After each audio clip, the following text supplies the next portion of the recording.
Hey everyone, I'm Rio Illustrates and welcome back to a new video. I get a lot of questions on Instagram asking me how I get such vibrant colours from pencils, so I thought I'd show you in a video. This isn't really a tutorial though, there's plenty of different ways to use pencils, and this is just the way I use them.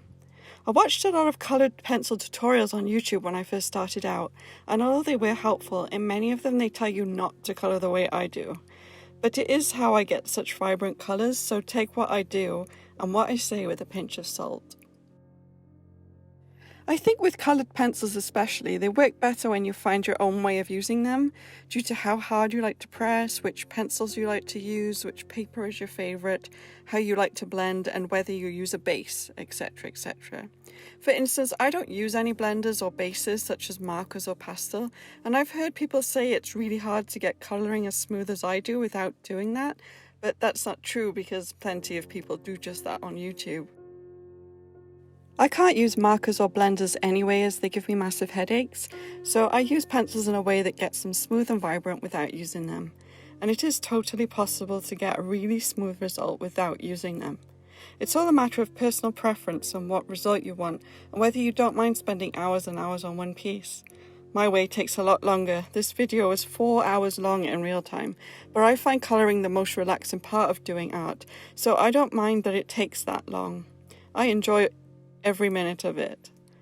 I also colour realism this exact same way, but I haven't found a way of being able to record 8 to 15 hours of video yet due to the technological restraints that come with being monetarily disadvantaged.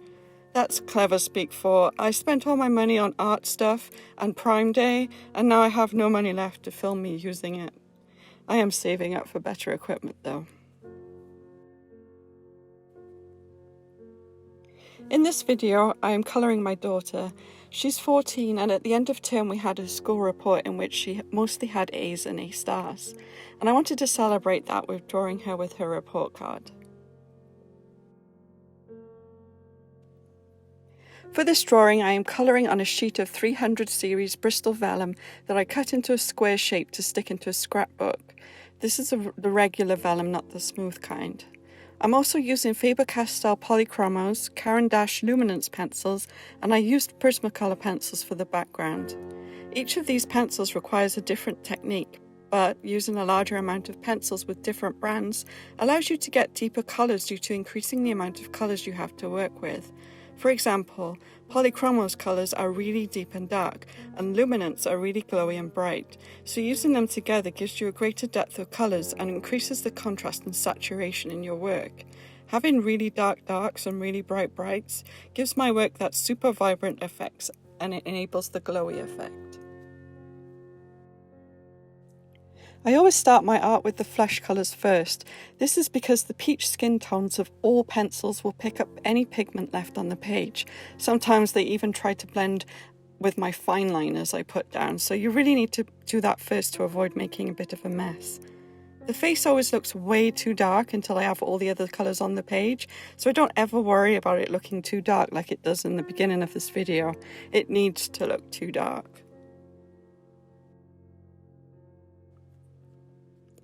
I start with Cinnamon Polychromos pencil and colour in all the darker areas, very lightly, and build up colour. I decide in advance of colouring where I want the light and dark to go. In this drawing the light is going to be in the centre and pointing at the face. How I know where to put light and shadows is by looking at real life things. I know where to put them in hair, for example, because I looked at my own hair in the bathroom mirror. There's these really cool spotlights in there. It's nice as light on my flat, but I don't particularly want to film in there. So anything that you're drawing, even if it's a cartoon, look at the real life equivalent, and it will really help you determine where light and shadows should go. The more often that you do this, the more you'll see it in everyday objects. The other day I was walking past a car and it had these really shiny wheel trims on it, and all I could see were the little shapes that make up the wheel trims by light and shadow. You start to see it everywhere.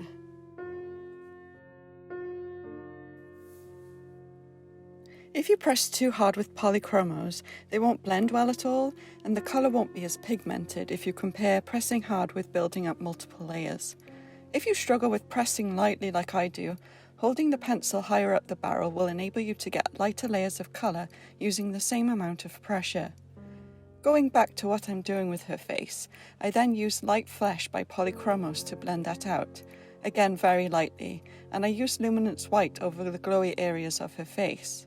I use the Luminance White a lot to make new colours. As I said earlier, Polychromos pencils are really pigmented and dark, so using Luminance White with them will make new lighter colours.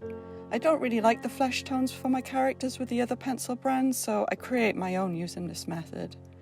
I then go back over adding even more depth to the darker areas with the flesh and cinnamon pencils, and keep adding more and more white to the glowy areas. This is one thing people say not to do, and to not go over luminance pencils with Polychromos, but you can, but you just have to be really careful and really neat. I use the sides of the pencil and press really lightly, going over and over it, and blending it back out with the luminance pencil. It's kind of like baking colours on and adding more and more pigment with each layer. I keep going until I am happy with it, and then add the cheek colour with Polychromos Middle Flesh, and do the exact same thing with the exact same colours I used for the face and the hand.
Then we start on the hair.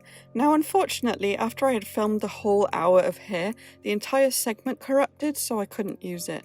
But thankfully I did this one whole side of hair before doing the other side, so I can still show and tell you what I do. Before I colour it, as I said before, I know which areas I want light and dark. And with hair, I keep the light bits super white. So you'll see me erasing colour from the shiny bits. This is because I like the shiny bits of hair to be extra glowy. I start with the mid-tones on the hair because polychromos are a bit magic, or rather, more accurately, not very opaque. When you use dark polychromos colours over lighter colours, it'll create a darker colour of the colour underneath it. I don't want dark brown on her hair, I want a darker burnt ochre. So I start with the burnt ochre on the darkest areas, building up colour very slowly and very neatly, and leaving a very light colour towards the shiny part of her hair. I then use Luminance Buff Titanium to blend that into the white areas, and then Luminance White over that to create a glow. The neater you are doing this, so by spending more time on it, the smoother this effect will be and therefore more glowy. I then add Van Dyck Brown to the very darkest areas, very lightly, to create a darker burnt ochre. It makes such a difference to the depth of the hair, and it's my favourite part of colouring hair. I then did the exact same thing with the other side of the hair, which got corrupted. I decided what colours to use in my daughter's hair by looking at all the colours in my daughter's hair in real life and matching them to the pencils I have. She has so many different colours in her hair, from white blonde, red, burnt ochre, red brown, and brown. In the summer she gets white blonde streaks in her hair, represented by the glow I put in her character's hair. I like my illustrations to somewhat match real life as much as is possible. My daughter is a very private person, so dislikes photography, so this is my way of capturing memories with her without taking a photograph, and one of the main reasons I started my art journey, for memory keeping purposes.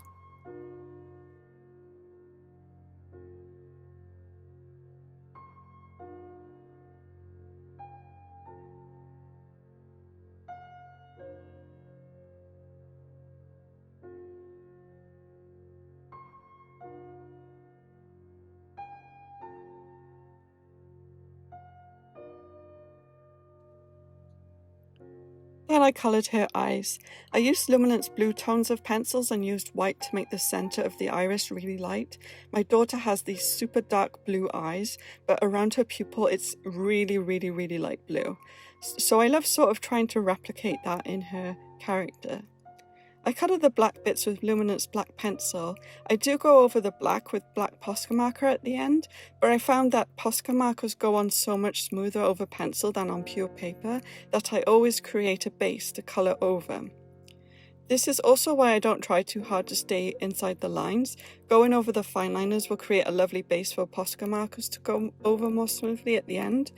Sometimes Posca marker will pull up the paper, but if you have a pencil base, that won't happen at all.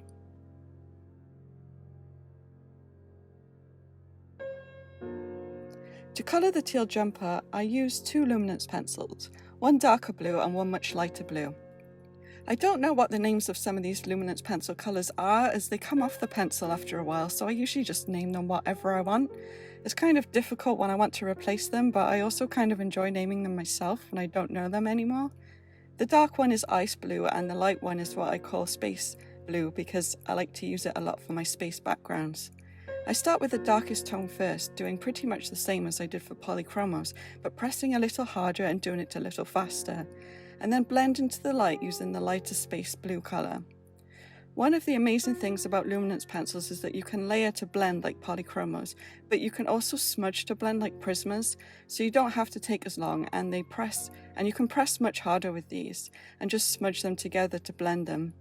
I then do the exact same thing for the pink on the certificate and with luminance magenta, and I used Prismacolor's Process Red as well. One of the benefits of using so many different brands of pencils is it makes all your pencils last longer. That's one of the many reasons I use so many. Polychromos last the longest, so that's why I use them the most on the things I draw a lot, like hair and faces. They're also really cheap to replace here in Wales, and I can pick singles up in my local art store. I can't get Prismacolor pencil singles here as easily, and the entire set of Prismacolors in the UK is super expensive. It's the same price as a full set of polychromos, and polychromos last much longer, so not only are they more worth the price, but I couldn't even afford to get polychromos full set at full price. I had to wait until Prime Day where they were half price. I have had polychromos for over a year and have replaced black, pink, hair colours and face colours once in that time. I run out of prismas and luminance so much faster and can't afford to replace them that often. So when you're deciding on which ones to buy for yourself, check your local area for prices and whether you can get them as singles. I know in America, for instance, Prismacolors are so much cheaper. If they were that price here, I probably would have never bought polychromos. I used Prismacolors at the beginning, and they really helped me learn colouring and blending, and I still really like them and use them, but it's not exactly cost effective to buy an entire set every time I run out of a colour.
One of the things I love using Prismacolors for is the background, as it's so much quicker than other brands to get a larger space of colouring done. I always start with the lighter colours for space and build them into the darker colours. It doesn't matter too much if you're messy with Prismacolors, as you can just smudge lighter colours into the darker areas to correct it, and all pencil marks will blend away just with adding more pressure to the pencil. It's so much quicker with Prismacolors to create a bold solid colour with no paper showing through it. Also, because I'm not adding too much pigment with the background, the foreground will really pop out. I never plan colouring space, I just do whatever I feel like, and it's super fun to colour mindlessly and see what happens, and that's exactly how I colour all my space stuff. I add some luminance white as well to the glowy areas to really make it glow. I then add all the stars, first with luminance white pencil, and then I go over that with Posca marker to make them extra glowy. I also use a Uniball Signo for the shiny lines coming out of it, as the Uniball Signo hardly goes over pencil and is nowhere near as white as Posca, but that's what I want for the shiny lines. I also paint in the whitest areas of the space background with the Posca marker and dab my finger in it to blend it into the white pencil underneath. I always use my finger for doing that to space stuff because space actually looks very similar to that, and it gives a really nice texture. I usually decide on the colour palette I'm going to use before colouring any of this. If I decide beforehand, it takes all the stress out of it, and by stress I mean, oh, I've coloured this pink and that purple and now I have no idea what the background should be now. I decide by grabbing multiple pencils and doing swatches on a scrap piece of paper and seeing if they look right. Probably not an artist's way of doing it, I'm sure you could use colour wheels or something. I decided I wanted pink to feature heavily, and my daughter said she wanted her hoodie to be blue. So I grabbed the pinks and blues and swatched blue and pinks next to each other and chose what blue looked right with pink. I'm rather new at doing art stuff, I taught myself, and I just do what works for me. It's one of the reasons I've waited so long to do a video like this, because I don't know if it's the best idea to learn from me over other artists on YouTube who have been doing this for years and have more experience. I ended up doing this though because I thought it might be interesting to look back on. I have only been doing coloured penciled realism for a few months, and I often wonder what my art will be like in a year from now and what different techniques I'll find in that time. I realise that this is a journey and I'm only at the start of it really, but I enjoy every step of it. Colouring has helped my mental health a lot, especially when I'm depressed or struggling. Even if I can't enjoy it like I usually do, I finish a piece and feel proud I actually did something. It makes me feel less hopeless, that I managed to do something even though I didn't feel well. It's one of the reasons I also draw my daughter a lot as well. She always makes me smile even when smiles don't feel possible. It's also one of the reasons I often draw space. When I am down, I like looking up at the stars and looking at NASA stuff because the world looks so magical from space and everything looks so calm and peaceful.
At the end, I go over all the fine liners that are now really faded with Posca black marker.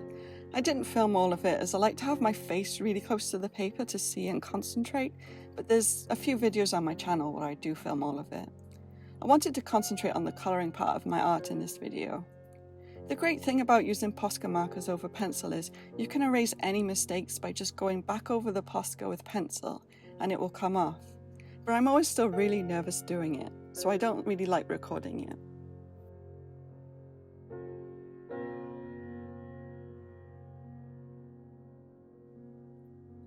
Thank you so much for watching this video. I really hope you enjoyed it. I also hope I kind of helped you or helped you see how I colour. And if you enjoyed it, leave a like and maybe subscribe, and I'm hoping to create more videos soon. Take care, lovelies.